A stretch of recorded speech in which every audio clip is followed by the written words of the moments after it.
회원 한 번 더 양한 관계 및 시사평론.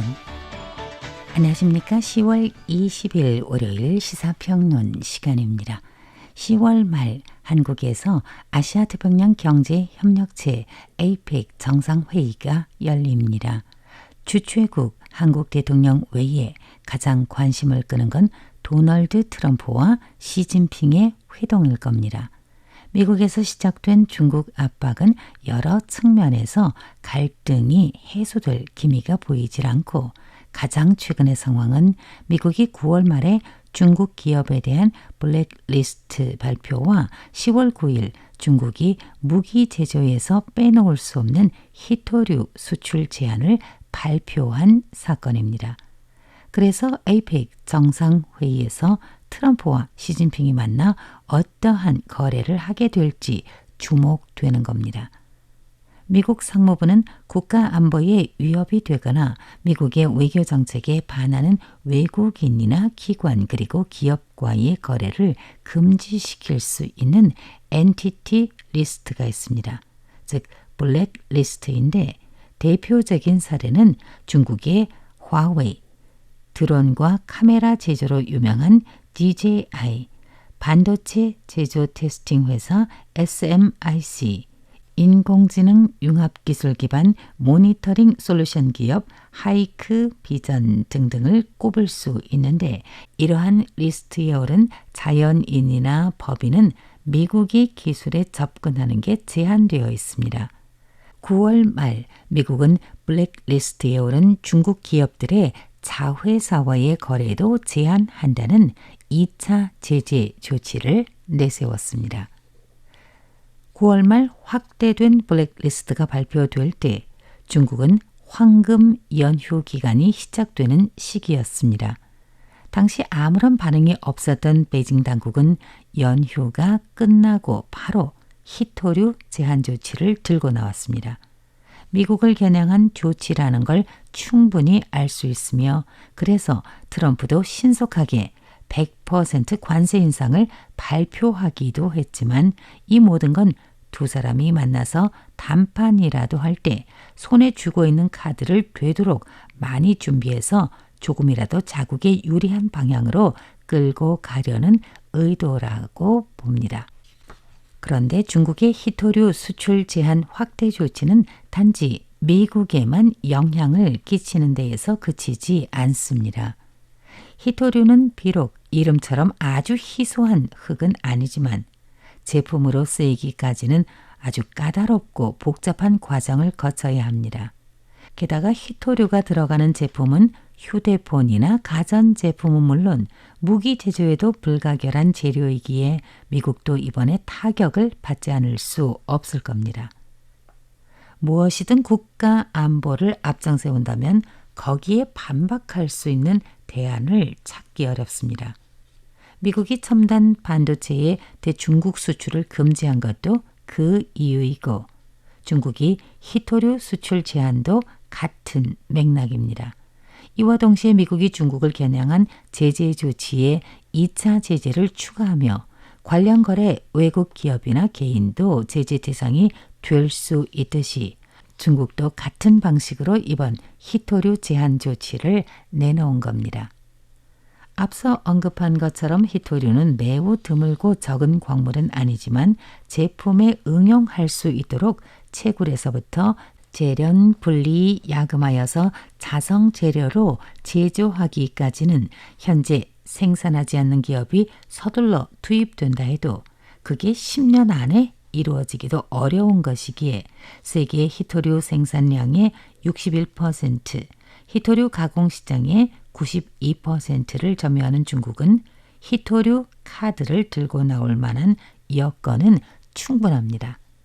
게다가 우리 일상에서 자주 사용하는 가전제품의 모터, 휴대폰, 랩톱 컴퓨터, 이어폰, 확성기, 디스플레이, 발광 다이오드, 조명 설비, 심지어 도자기와 유리도 히토류의 응용 범위에 들어갑니다.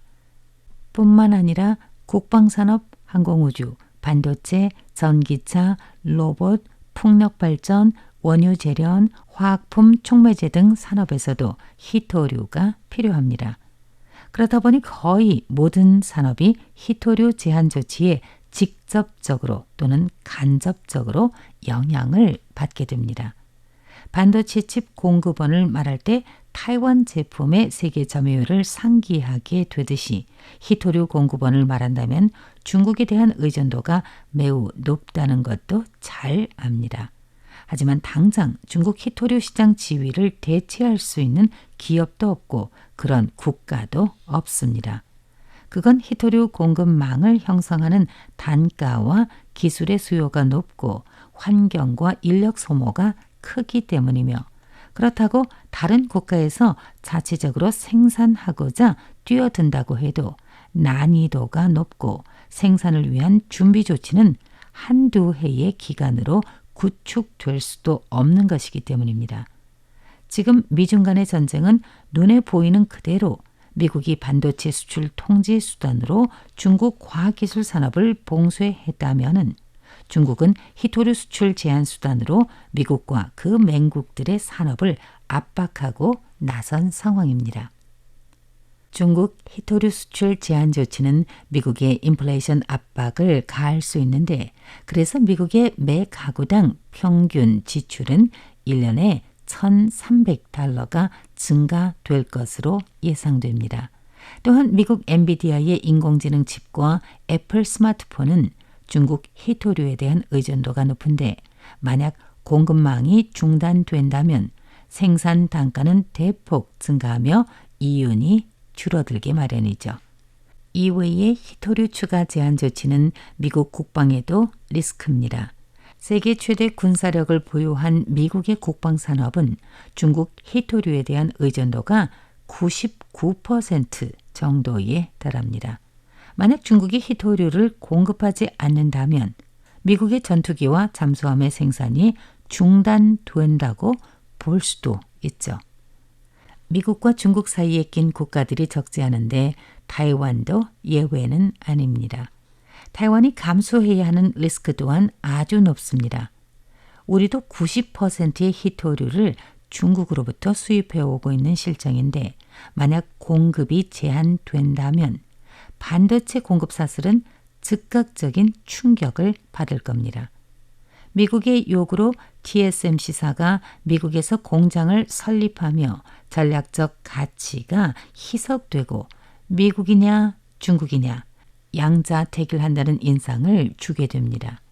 지금과 같은 국면에서 타이완은 서둘러 히토류의 화학적 침출과 자성 분리 등 방법 활용을 통해 폐자원에서 히토류를 효율적으로 추출 및 저장하는 기술 전략을 가속 추진하는 한편 한국과 일본 등 국가와의 과학기술 연맹을 강화해 나가는 방식으로 리스크를 분산시킬 필요가 있습니다.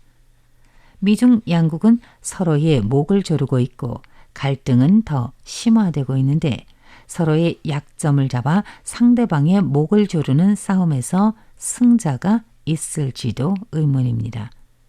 한쪽은 반도체 칩이라는 실력을 핵심으로 한 과학기술 진영이고 다른 한쪽은 재료와 제조 방면에서 우위에 있는 자원 진영이라고 할 수 있습니다. 그렇지만 이 세상엔 흑백 두 가지만 있는 것도 아니고 반드시 두 진영으로 나눠야만 하는 것도 아니라고 봅니다. 또한 글로벌 공급 사슬 역시 정확하게 반쪽씩 나누어질 수도 없는 것인데 미중 간의 갈등, 원료와 제조와 기술 등을 무기로 삼는 행위는 사태를 더 혼란하게 만들고 치러야 할 대가는 더 높아질 것이며 여기에 정치적 리스크가 더해지면서 만족할 만한 해결책을 강구하기 어려워 보입니다. 목전의 국제무역은 정치의 강력한 개입으로 상업적인 논리로 주도하지 못하는 게 현실입니다. 미국이 발표한 대중국 관세는 오는 11월 1일에 발효합니다. 중국의 히토류 수출 제한 확대 조치는 오는 12월 1일부터 실시합니다. 마침 10월 31일과 11월 1일 한국 경주에서 아시아태평양 경제협력체 정상회의가 열리는데 그때 트럼프와 시진핑이 만나 모종의 거래를 이루지 않을까라는 상상을 해볼 수도 있습니다. 그래서 미중 양국간은 여전히談판을 진행할 시간이 있어 보이는 게 글로벌 공급망에게는 한 가닥 희망이 되지 않을까 하는 기대를 갖게 합니다. 10월 20일 월요일 시사평론 여기에서 끝마칩니다. 원고 작성 보도의 백종입니다. 감사합니다.